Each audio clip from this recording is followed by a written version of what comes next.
The year was 1915, and the automobile was still a young and unpredictable beast. Most roads were little more than wagon tracks, and the idea of driving across the Rocky Mountains in a car was considered the height of foolishness.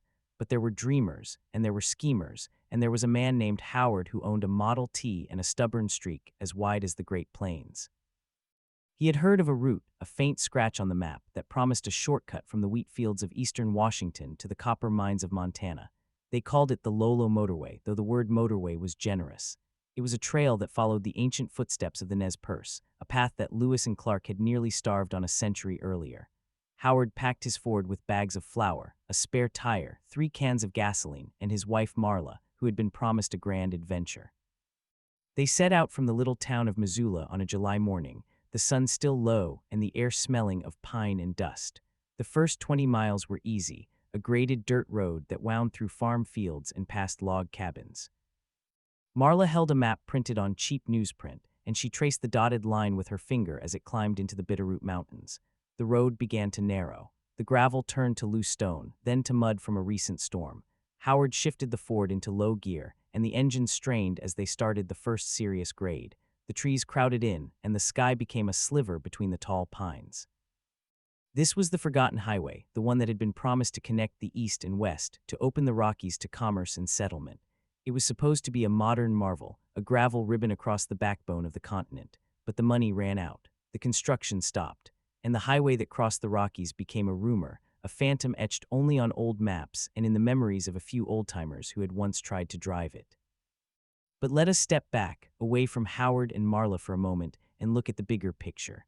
The Rocky Mountains stretch from Canada down to New Mexico, a spine of granite and snow that has always been the Great Barrier. Before the railroads, crossing them meant months on horseback or on foot. The first real wagon roads were built for gold miners and soldiers, and they were rough, dangerous, and often impassable. In the early 1900s, with the rise of the automobile, there was a fever to build good roads. Every town wanted to be on a transcontinental route.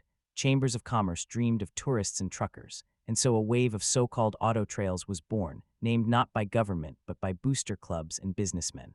The Lincoln Highway ran across the middle of the country. The Yellowstone Trail went through the northern plains. The Dixie Highway skirted the south. But there was one trail that seemed to have everything going for it, yet it ended up as a footnote. It was the Lolo Motorway, sometimes called the Lewis and Clark Highway. Its promoters promised it would be the shortest winter route between the Pacific Northwest and the Great Lakes. It would cross the Rockies at Lolo Pass, a gentle saddle at just over 5,200 feet, and then follow the ancient corridor along the Lachse River. It sounded perfect, but the Lolo Motorway had a problem. It ran through some of the most rugged, remote, and unforgiving terrain on the continent. The Bitterroot Range is not like the gentle slopes of the Appalachians. It is a tangle of steep ridges, dense forests, and rivers that flood every spring. Building a road there was a nightmare. The federal government was not yet funding highways on a large scale. That would come later with the Federal Aid Highway Act of 1921. So the Lolo Motorway was a local project, pushed by a few counties and a handful of enthusiasts. They raised money by subscription and by selling bonds. They hired men with horses and dynamite. They cut a narrow shelf into the mountainsides, and by 1912 they had a road, but it was barely a road. Imagine it, a winding dirt track, barely wide enough for a single car. At places, the road was carved into the side of a cliff, with a drop of hundreds of feet on one side and a wall of rock on the other. There were no guardrails. In the spring, the snowmelt turned the road into a quagmire. A car could get stuck up to its axles. Drivers carried shovels, ropes, and bundles of brush to fill holes. There were no gas stations, no repair shops, no telephones. If your car broke down, you could wait days for another traveler. And the weather was brutal. Even in summer, thunderstorms could wash out a bridge or trigger a rock slide. In winter, the road was closed entirely, buried under 10 feet of snow, yet people used it. Ranchers drove cattle over it. Loggers hauled timber. Mail wagons rattled along its length, and a few bold motorists attempted the crossing. They did it for the challenge, for the scenery, or because the Lolo Motorway shaved 100 miles off the official route north via the railroad towns. One such motorist was a journalist from Spokane named Evelyn. She wrote for a magazine called the Overland Monthly, and in 1916 she decided to drive the Lolo Motorway and write about it. She called it the road that nobody remembered. She started at the western end, near the small settlement of Lolo Hot Springs. There was a sign, she said, that read to the east, but the letters were faded and half covered by moss. The road rose quickly into the mountains, and she noted that the pine trees were so tall they blocked the sun. The surface was rough, made of broken rock and packed dirt. She drove at a crawl, afraid of puncturing a tire.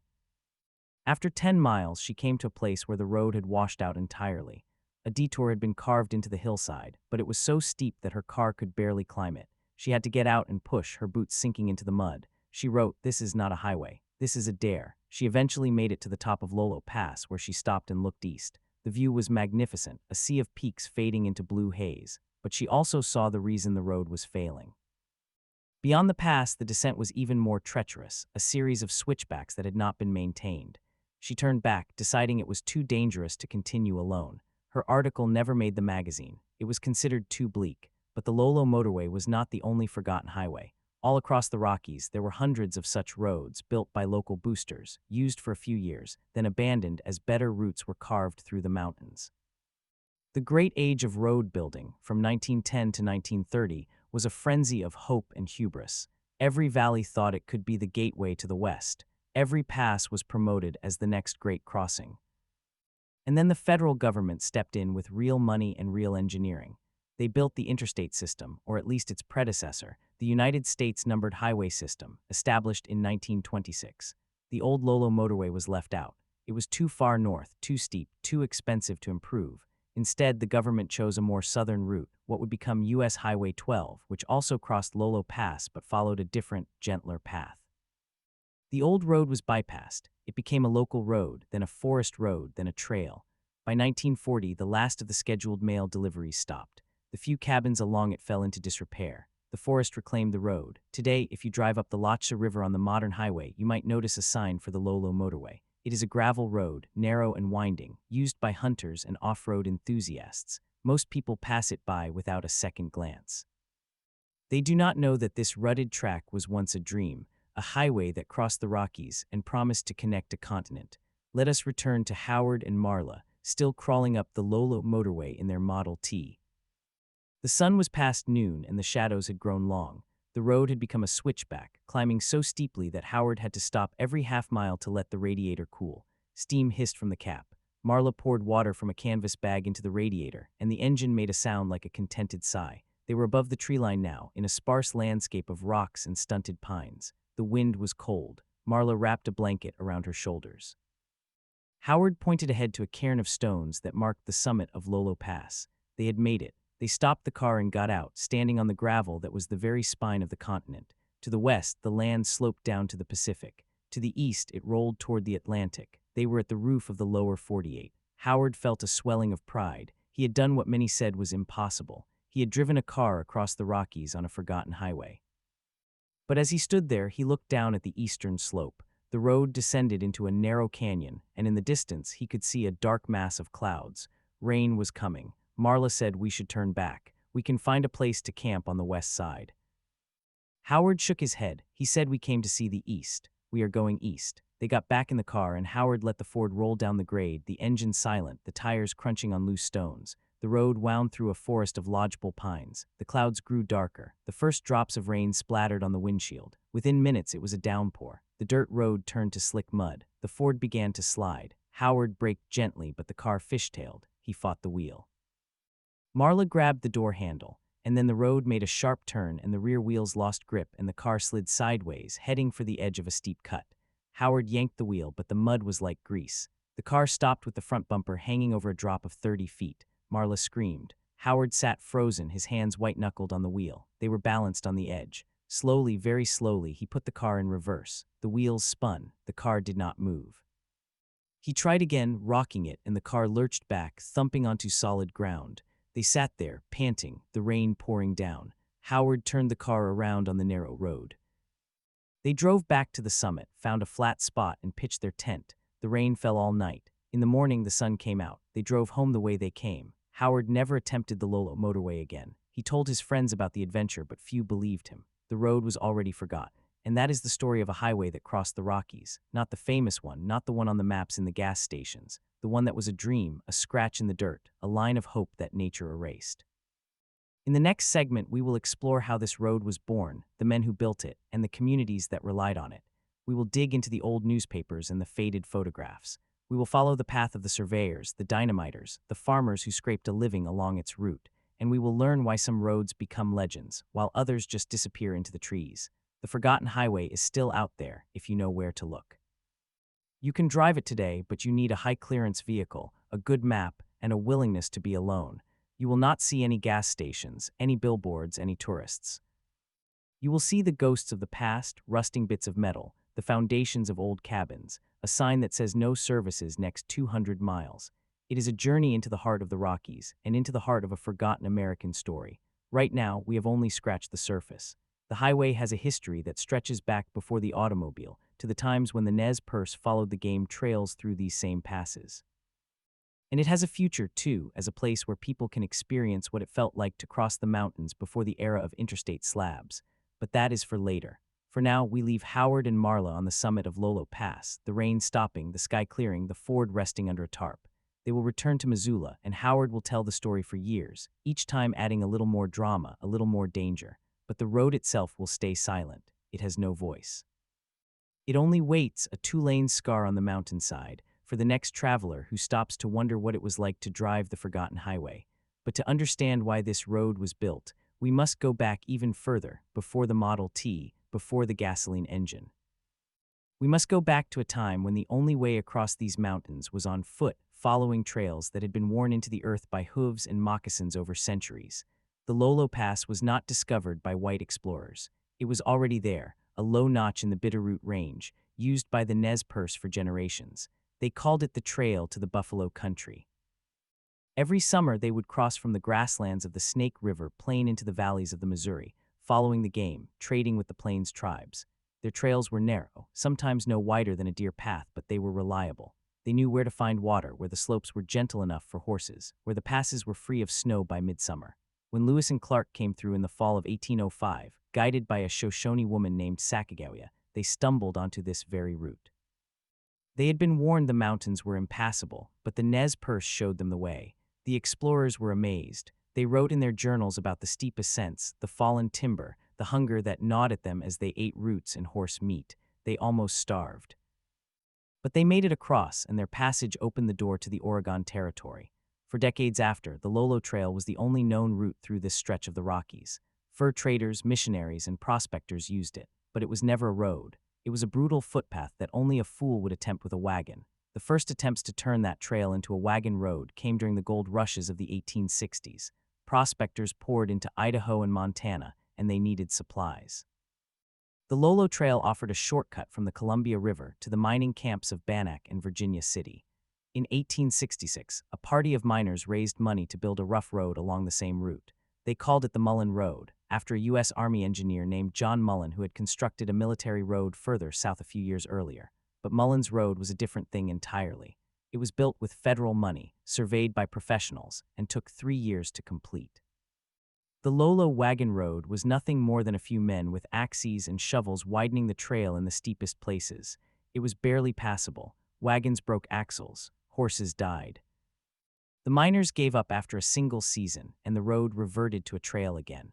By the end of the 19th century, the Lolo Pass was almost forgotten. The Northern Pacific Railroad had crossed the Rockies further north at Mullen Pass, and later the Milwaukee Road and the Great Northern had their own routes. The Lolo Trail was left to the deer and the occasional hunter. But then the automobile arrived, and with it a new dream. The Good Roads movement swept the country. Every town wanted to be on a transcontinental highway. In Montana, boosters in Missoula and Lewiston, Idaho, began to revive the old Lolo route. They argued that it was the shortest and most direct line from the Pacific to the Great Plains. In 1910, they formed the Lolo Highway Association. They held meetings, collected subscriptions, and hired a surveyor to lay out a route. The surveyor was a man named Arthur Stone, a civil engineer who had worked on railroad projects in the West. He spent the summer of 1911 walking the length of the trail, taking notes, making sketches. He reported that the grades were steep but not impossible. He said that with dynamite and labor, a road could be built for $6,000. That was a fortune for a local community, but the boosters were determined. They convinced the counties on both sides of the pass to contribute money. They got a small grant from the state of Montana, and in the spring of 1912, work began. The construction of the Lolo motorway was not a federal project. It was a local enterprise, built by farmers and storekeepers in their spare time. They used picks, shovels, and black powder. They built wooden cribbing to hold the road against the cliffs. They felled trees and laid them across marshy spots to create corduroy roads. The work was dangerous. Men fell from cliffs. A dynamite charge exploded prematurely, killing a teamster named Elmer Sorensen. His widow was given $100 from the association's fund. The road advanced slowly, perhaps a mile per week. By the end of the summer, they had cleared 15 miles of the westerns. The next year, they tackled the eastern side. It was even steeper, and the soil was thin and gravelly. They had to blast through rock for nearly a mile. In 1914, the road was complete, and the association held a celebration. They invited reporters from Spokane and Butte. A parade of automobiles drove from Missoula to the summit, where a granite cairn was erected. The governor of Montana gave a speech. He said this highway would bring prosperity to the region. He said it was the dawn of a new era. The automobiles honked their horns, and the crowd cheered. Then everyone drove home, and the road sat empty. For a few years, the Lolo motorway saw some traffic. Farmers used it to haul wheat and hay from the valleys to the railheads. A few daring tourists drove it, but they were rare. The road was too rough, too remote. There were no gas stations, no garages, no hotels. The few homesteads along the route were sod huts and log cabins. The people who lived there were poor and isolated. They had hoped the road would bring customers, but instead it brought only dust and the rare traveler who stopped to ask for directions. The post office at the summit closed after 18 months. The mail was redirected to a longer but more reliable route. The road began to fall into disrepair almost immediately. The wooden cribbing rotted. The gravel washed away. The forest crept back. By the time Howard and Marla attempted their crossing in 1921, the road was already a shadow of its former self. It had been less than a decade since the celebration, but the dream had already faded. Now let us step away from the Lolo motorway for a moment and consider the bigger picture. Across the Rocky Mountains, hundreds of similar roads were built in that same fervent decade.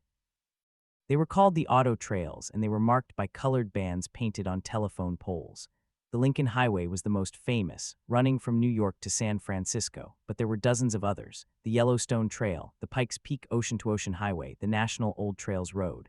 Each of them had its own boosters, its own fundraisers, its own signature bridges and tunnels. Some of them succeeded. The Lincoln Highway became the backbone of the interstate system. Others, like the Lolo motorway, failed, but the failures are not meaningless. They tell us something about the stubbornness of the American dream, the belief that any obstacle can be overcome with enough willpower and a few sticks of dynamite. These forgotten highways are the graveyards of that belief. They are the places where the dream hit the hard reality of geography, of cost, of time. Consider the Bannock Cutoff, a road that was supposed to connect the gold camps of Montana to the Oregon Trail. It was surveyed in 1866 and actually built for a stretch of 30 miles. You can see its traces today, a shallow ditch running across the sagebrush plains near the town of Dillon. The road was used for exactly 2 years. Then the mining boom collapsed and the road was abandoned. The wooden bridges over the small creeks rotted and fell. The few settlers who had built cabins along the route moved away. By 1870, the road had vanished. The only evidence is a few rusted wagon wheels half buried in the dirt. Or think of the Mackenzie Highway in Oregon, which was carved through the lava fields of the Cascade Range in the 1870s. It was a marvel of engineering, with stone walls and log corduroys. But it was steep and narrow, and after a devastating flood in 1890, it was abandoned. Today, the Mackenzie Highway is a narrow forest road used by hikers and mountain bikers. Most people do not realize they are riding on a road that was once intended to be a major route between the Willamette Valley and the interior. The stones are still there, moss-covered, holding back the hill. So why do we tell these stories? Why do we care about roads that went nowhere? Because they are monuments to ambition, to the human desire to conquer distance. Each of these roads was built with hopes as solid as the rock they blasted. They were built by men who believed that the West was still being created, that every new road was a thread in the fabric of the nation. And we tend to celebrate the winners, the highways that succeeded, the interstates that carry millions. But the losers are just as important. They remind us that progress is not a straight line. It is a branching web of attempts, most of which fail. The forgotten highways are the debris of that process. They are the evidence that every great highway started as a gamble. Let us return to the Lolo motorway, but now with a different lens. We have seen its birth and its decline, but what of the people who did not leave? There were a few who stayed, even after the mail stopped. Their names are recorded in the county histories and the old land pats. There was the Potters, who built a log cabin at the base of the eastern slope. They had 9 children and 40 head of cattle. They used the motorway to drive the cattle to market in Missoula every fall, a journey that took 3 days. They did not mind the rough road. They said it kept the tourists away. They lived in that cabin until 1937, when the last child married and moved away. The cabin collapsed around 1950. You can find its foundations today, a square of stones and a rusted stove. There was the widow Sullivan, who ran a way station at the summit. She served coffee and bread to travelers who stopped to rest. She was there for 14 years, from 1915 to 1929. She said she never had a paying customer in the last 5 years. She stayed anyway, because she had nowhere else to go.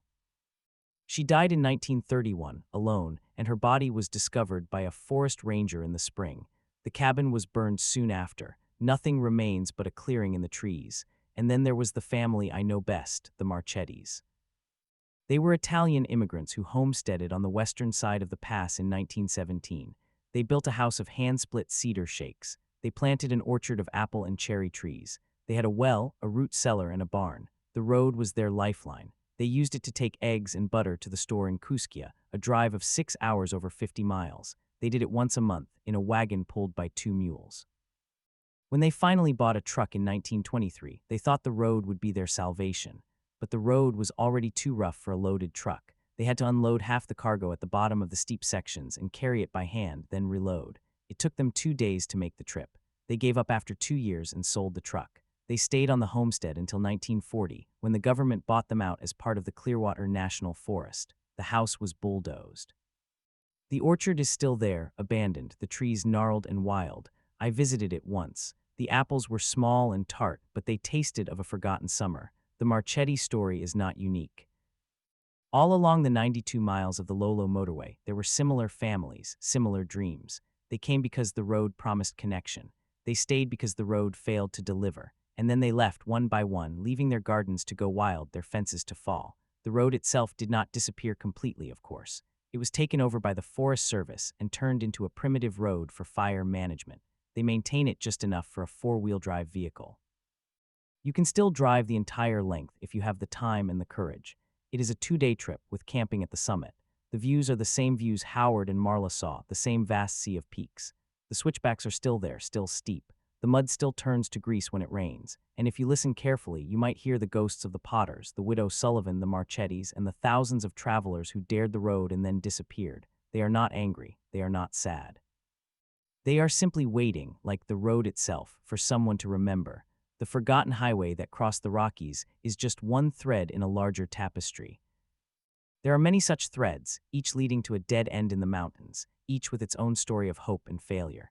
In the next part of our journey, we will follow another thread, a road even more obscure, built not by farmers and boosters, but by a single wealthy eccentric who believed he could open the wilderness with his own money.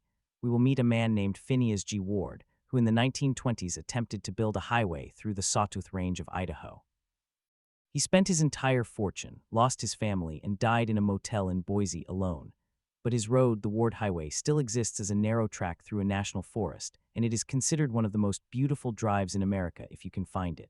But that is a story for another time. For now, we return to the summit of Lolo Pass, where the rain has stopped, the sky is clearing, and Howard and Marla are packing up their tent. They are heading home. The road will not see them again.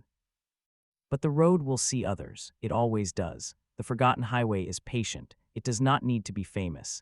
It only needs to exist, a thin line of gravel through the trees, waiting for anyone who cares to drive it.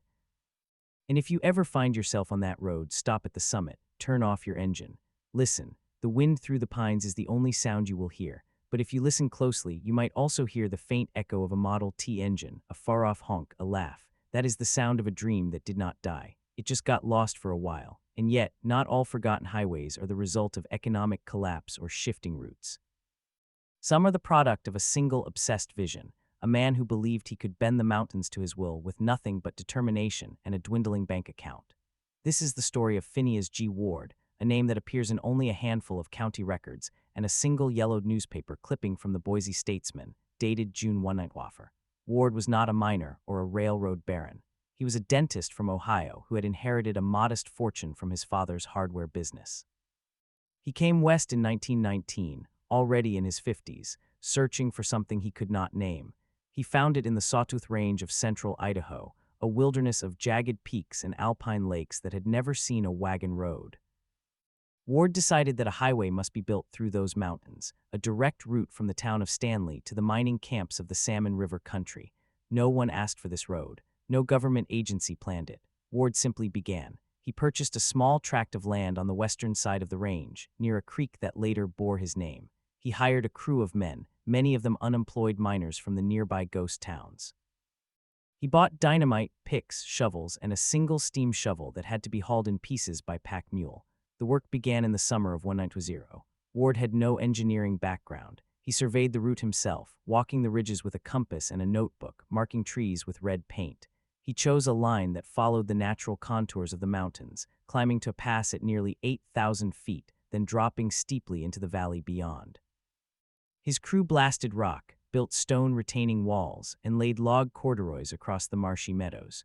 They worked 6 days a week, from dawn until dusk, and Ward worked alongside them. He was a thin man with a white beard and a voice that carried over the sound of the dynamite. He paid his men on time, every time, even when the cost exceeded his estimates. By the end of the first season, he had carved 12 miles of road through the forest. The second season was harder. The money was running low. Ward had sold his house in Ohio and was living in a tent near the construction site. His wife had refused to join him, staying behind in Cleveland with their 2 daughters. He wrote to her every week, long letters filled with descriptions of the mountains, the wildflowers, the cold, clear streams. He promised her that the road would bring prosperity, that they would open a resort at the summit, that she would love the place once she saw it. She never came. The letters stopped after a year. In 1922, Ward received divorce papers in the mail. He did not stop working. He sold his remaining investments, cashed in his life insurance policy, and borrowed money from a bank in Boise. The road continued to climb foot by foot. By the summer of 1923, the road reached the pass. Ward stood on the summit and looked down the other side, into a valley that had never seen a wheel. He felt a joy he had not known since childhood. He named the pass Ward's Gateway, but the descent was the hardest part.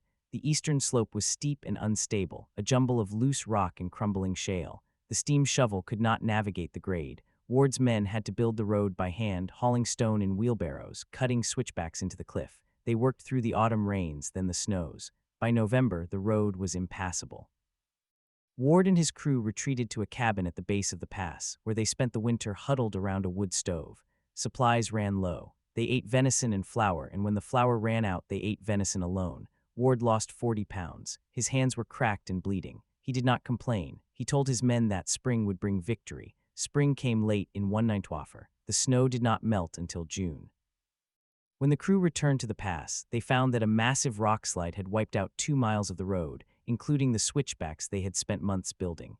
Ward stared at the destruction for a long time.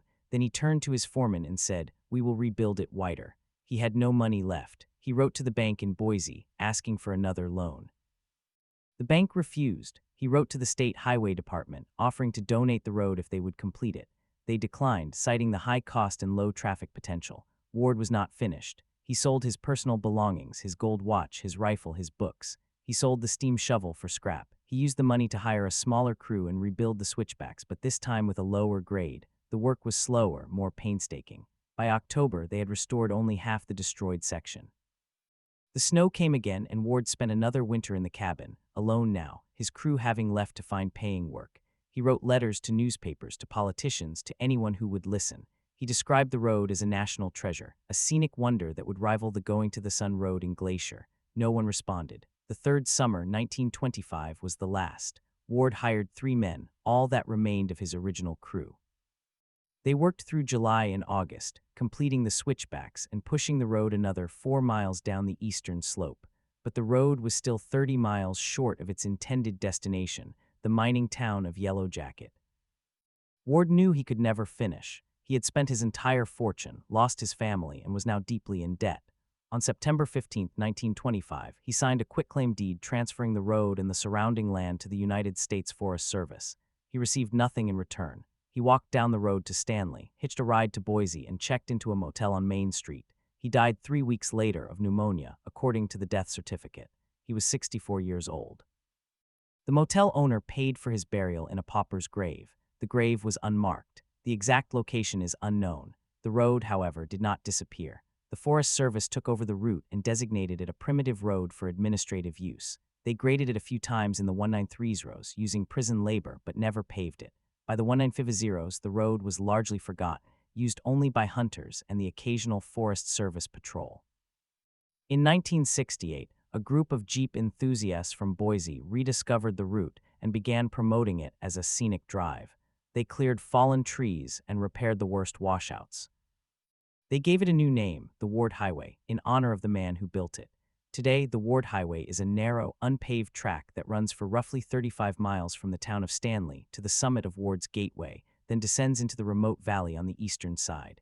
It is not a through road. The eastern terminus ends at a locked gate, beyond which lies wilderness. The road is open only to four-wheel drive vehicles, and only during the summer months. It is considered one of the most challenging and beautiful drives in Idaho, with views of the Sawtooth Peaks that are nothing short of breathtaking. But few people drive it. The Forest Service warns visitors that the road is rough, narrow, and not suitable for passenger cars. The warning is accurate. There are no guardrails, no signs, no services. The road is exactly as Ward left it, a hand-hewn scar across the mountain, a monument to a single man's obsession. I drove the Ward Highway myself 2 summers ago. I wanted to see if the road still held the spirit of its builder. I parked my truck at the trailhead near Stanley and started the ascent. The road began as a gravel track, wide enough for 2 vehicles to pass, but within a mile it narrowed to a single lane. The surface was loose rock with deep ruts from the spring runoff. The forest closed in on both sides, pine and fir and the occasional aspen, their leaves shimmering in the breeze. The climb was steady, the engine straining in low gear. I stopped at every switchback to admire the view, the valley falling away behind me, the peaks rising ahead. The air was thin and cold, even in July. At the summit, I got out and walked to the edge of the road. The wind was strong, bending the trees. I could see the road descending into the valley below, a faint line through the rock and brush. It looked impossibly steep, impossibly narrow. I wondered how Ward had ever believed he could build a highway here. I wondered how he had drawn the courage to try. There is a marker at the summit, a simple wooden sign erected by the Jeep Club in 197. It reads, Ward's Gateway. Dedicated to Phineas G. Ward, who built this road with his own hands and his own fortune. May his spirit never be forgotten. I stood there for a long time, reading the words. Below the marker, someone had placed a small pile of stones, a cairn, with a faded photograph of a bearded man propped against it. I recognized Ward from the newspaper clipping I had seen in the state archives. The photograph was worn, the edges curled, but the eyes were clear. They were the eyes of a man who had seen the mountains and refused to look away. I did not drive the full road that day. I had no permit to cross the gate, and I did not want to risk the descent alone. But I returned the next morning earlier and found a Forest Service ranger who gave me permission to drive the eastern section, on the condition that I turn around at the first major washout. I agreed. I drove down the switchback slowly, my heart pounding at every curve. The road was barely wide enough for my truck. The drop-offs were sheer, hundreds of feet straight down. The stone retaining walls built by Ward's crew were still in place, moss-covered and crumbling, but holding. I could see the marks of hand tools on the rock, the chisel strikes that had shaped the road. I stopped at a bend where a small creek crossed the road, the water running clear over the gravel. I got out and knelt to drink. The water was cold, so cold it hurt my teeth. I thought of Ward drinking from the same creek 100 years ago, tired and alone, his dreams slipping away. I wondered if he had known in those final months that his road would never be finished, or did he cling to hope until the very end? The archives offer no answer. The newspaper clipping says only that he died poor and forgot, but forgotten is not the same as gone. The road is still there.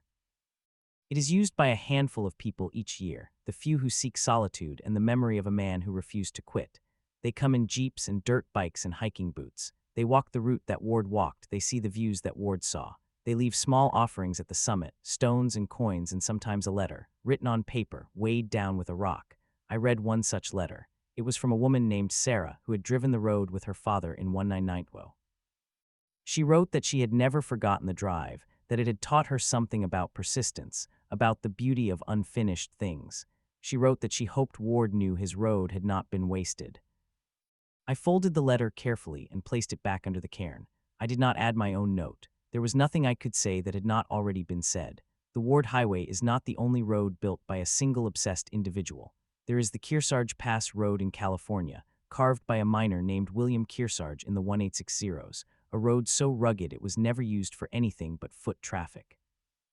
There is the Cloudcroft Highway in New Mexico. built by a railroad executive who wanted a scenic route to his mountain resort, a road that washed out every spring and was finally abandoned after a single season. There is the Magruder Corridor Road, a north-south route through the Selway-Bitterroot Wilderness, built by the Civilian Conservation Corps in the 193's rows, intended to connect two national forests, but then left unfinished when World War II drained the labor force.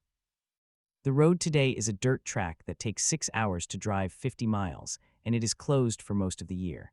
The few who travel it call it the loneliest road in America. They are right, but of all these roads, the Ward Highway is the one that haunts me most. Perhaps because I have seen it, driven it, felt the living presence of its builder in every stone. Perhaps because Ward's story is a perfect parable of the American West, a place where dreams are big and the land is bigger, where failure is common but the effort is never forgotten. The road is a failure, yes, by every measurable standard. It did not open the region to settlement. It did not bring tourists or commerce. It did not even reach its intended destination, but it exists. It is a line on the map, a path through the mountains, a reminder that human ambition is not always measured in success. Sometimes it is measured in the simple act of building, of cutting a road into the side of a mountain, of believing that the road matters even if no one uses it. Ward understood something that most of us forget. The road is not a means to an end. The road is the end itself. The journey, the labor, the sweat and the stone and the view from the summit, these are the rewards. He did not need a highway full of cars. He needed a road that he had made, and he made it. It is still there, as real as the peaks that surround it. It does not ask for recognition. It does not ask for use. It asks only that someone, sometimes, remembers the man who built it, and that is why I tell this story, not because it is grand or triumphant, but because it is true. The forgotten highways of the Rockies are not failures. They are the bones of the West, the skeleton of a dream that never quite died. They lie beneath the forest and the rock, waiting for the curious traveler to stumble upon them, to wonder at their purpose, to ask the question that haunts every abandoned road. What was the dream that built this, and where did it go? The wind through the pines is the only answer. It carries the sound of picks against stone, of men laughing, of a steam shovel groaning up a grade. It carries the sound of Phineas Ward standing on his gateway, looking east, seeing a road that did not yet exist. He saw it as clearly as I see the peaks in front of me, and in that moment the road was real. It was as real as the gravel beneath my feet. It was a road that crossed the Rockies, not on the map, but in the mind of a man who refused to stop building. And that, perhaps, is the most important lesson of all. The roads that matter most are not the ones that carry the most traffic. They are the ones that carry the most hope. The Ward Highway is a road of hope. It is a road of one man's heart, laid out in stone and dirt, a line drawn across the impossible. It is a road that will never be finished, and because of that, it will never be complete. It will remain a work in progress, open to the sky, waiting for the next traveler, the next dreamer, the next person who looks at a mountain and sees a way through. So if you ever find yourself in central Idaho with a sturdy vehicle and a few days to spare, seek out the Ward Highway.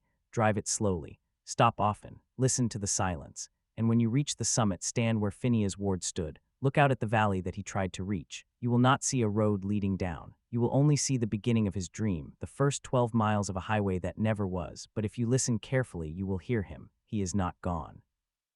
He is in the wind, in the stones, in the faint echo of a man's voice saying, "We will rebuild it wider." And you will know, as I know, that the forgotten highway is not forgotten at all. It is simply waiting. It is simply waiting for a snowmelt, a summer sun, a pair of hands that might one day finish what Phineas Ward began. But that day may never come, and perhaps it is better that way. An unfinished road is a promise without an expiration date. It can still be anything. It can still lead anywhere. A completed highway has a destination, a function, a measurable purpose. The Ward Highway has none of these, and so it holds all of them in suspension. It is a road of possibility, a line drawn in the dirt that could at any moment be extended a few more miles, or abandoned forever, or rediscovered by a generation that sees in it something their ancestors missed. I think about that when I drive the road on my visits. I have returned 5 times since that first day with the ranger. Each time I go a little farther, learn a little more. I have met a man named Carl who lives in a cabin near the base of the western slope. He is in his 70s, built like a juniper, wiry and weathered. He told me that his grandfather worked on Ward's crew in 1912, the year they dynamited the Big Cut on the eastern side. Carl's grandfather was a Swedish immigrant named Lars, a quiet man who had come to America with nothing but a shovel and a desire to see the mountains. He signed on with Ward because the pay was decent and the work was honest. He never spoke much about the road after it was abandoned, but Carl remembered him standing at the window on clear days, looking east toward the divide. Once, when Carl was a boy, he asked his grandfather why he stared at the mountain. Lars did not answer right away. He just kept looking. Then he said, "Because I helped build something that did not care whether it was finished. That is a rare thing, boy. The mountain does not care. The road does not care. Only people care, and that is why it matters." Carl told me that story while we sat on his porch, the last light of evening painting the peaks gold. He said he had tried to drive the full road twice, but both times he turned back, not from fear but from respect. He said some roads are not meant to be conquered. They are meant to be witnessed. I understood what he meant. There is a difference between crossing a mountain pass and passing through it. Crossing implies victory, domination. Passing through implies humility, a temporary passage through a landscape that will remain long after you are gone. The word highway asks for the latter. It asks you to be small, to feel the weight of the rock, to hear the silence that follows every engine. On my most recent trip, I drove the road in late September when the aspens were turning gold and the air had the sharp, clean edge of autumn. I had a better vehicle this time, a Jeep with high clearance and four-wheel drive. I was prepared to go as far as I could, to the last washout that had turned back the ranger's truck. I made it past the big cut, past the creek where I had knelt to drink, past a series of switchbacks that doubled back on themselves like a snake coiling. The road was rough, deeply rutted, with rocks the size of my head scattered across the tread. I had to pick my way carefully, sometimes getting out to move a boulder that blocked the way. It was slow work, but satisfying. Each foot of progress felt earned. I reached the washout at noon. It was worse than I had imagined. The road simply ended in a jumble of shale and broken rock, a fan-shaped debris slide that sloped steeply into a canyon. Beyond it, I could see the faint trace of the old roadbed, clinging to the opposite wall, but the gap was at least 150 feet wide. To cross would require a bridge or a massive fill, or the kind of engineering that had been beyond Ward's ability and budget. I stood at the edge and understood why he had given up. This was not a problem that could be solved with picks and shovels. This was a place where the mountain had decided the road would end. But standing there, I did not feel disappointment. I felt something like acceptance. The road had brought me to this point, to a place of absolute silence, with no sound but the wind and the distant trickle of water somewhere below. I sat on a flat rock and ate my lunch, an apple and a sandwich, and watched the clouds drift over the peaks. I thought about Ward, about Lars, about the hundreds of men who had worked on this road. I thought about the women who had cooked for them, the children who had played in the camps, the horses that had hauled the supplies. All of them were gone now, but the road remained, a scar and a gift, a monument to their labor. I finished my apple and put the core in my pocket. I did not want to leave anything behind that was not natural. On the drive back, I stopped at the summit one last time. The gate was still there, slightly rusted now, but still holding. I got out and walked to the cairn. The photograph of Ward was still there, the edges more curled, the image fading. I had brought something with me, a small stone I had picked up from the creek where Ward's crew had built the retaining wall. It was a piece of granite, smooth from years of water, with a faint vein of quartz running through it. I placed it on the cairn, a new addition to the pile. I did not say anything. I did not need to. As I turned to leave, I noticed something I had not seen before. Just below the summit marker, carved into the rock face, was a date, 1904, and beneath it a single word, build. It was faint, barely legible, but it was there. I traced the letters with my finger. Someone had carved it, perhaps one of Ward's men, perhaps Ward himself. It was a command, a legacy, a single word that summed up everything. Build, not finished, not succeeded. Build. The act itself is the meaning. I thought of all the roads I had studied, all the forgotten highways of the Rockies. Each one had been built by someone who believed that the effort mattered, that the road was worth the cost, even if no one ever used it. That belief is what ties them together. It is what makes them holy. I drove down the mountain that evening, the headlights cutting through the dusk, the pines closing in around me. I left the gate open behind me, as I always did. The road was waiting. It would always be waiting. And that, I think, is the greatest gift a road can give. It waits for the next person who needs to find something, who needs to stand on a summit and see a valley that was never reached. It waits for the dreamer who looks at a mountain and sees a way through. It waits for the one who understands that failure is not the opposite of success, but a different kind of success. A success measured not in miles built, but in miles dared. The Ward Highway is a road of the heart. It is a road that exists not on any official map, but on the map that each traveler draws in their own mind. It is a road that leads nowhere and everywhere, that ends in rubble and begins anew with every visitor. It is a road that will never be finished, and because of that, it will never be forgotten. It is a road that crosses the Rockies, not in fact but in spirit, and that is enough. That is more than enough. So if you ever find yourself in central Idaho with a sturdy vehicle and a few days to spare, seek out the Ward Highway. Drive it slowly, stop often, listen to the silence, and when you reach the summit, stand where Phineas Ward stood. Look out at the valley that he tried to reach. You will not see a road leading down. You will only see the beginning of his dream, the first 12 miles of a highway that never was. But if you listen carefully, you will hear him. He is not gone. He is in the wind, in the stones, in the faint echo of a man's voice saying, "We will rebuild it wider." And you will know, as I know, that the forgotten highway is not forgotten at all. It is simply waiting, and perhaps in some small way it is waiting for you. I thought about that single word for a long time after I left. Build. It stayed with me through the autumn months, through the first snow that dusted the peaks, through the long winter when the road was buried under drifts and the gate was locked tight. I would look at photographs I had taken, the cairn, the washout, the faint carving in the rock, and I would wonder who had made that mark. Carl had told me his grandfather Lars never spoke of carving anything, but that did not mean he had not done it. Some men leave their mark in stone, others in the lives they touch. Lars had left both. I thought about calling Carl to ask if he knew, but I decided not to. Some mysteries are better left unsolved. They give the road its power. The spring I returned. The snow had melted early that year, and the road was passable again, at least to the washout. I wanted to see the carving one more time, to make sure it was real and not a trick of the light. I parked the Jeep at the summit and walked down to the rock face. The carving was still there, sharp and clear in the morning sun. I knelt beside it and placed my hand on the letters. Build. I thought about what that meant to Ward, to the men who followed him. It was not just an instruction.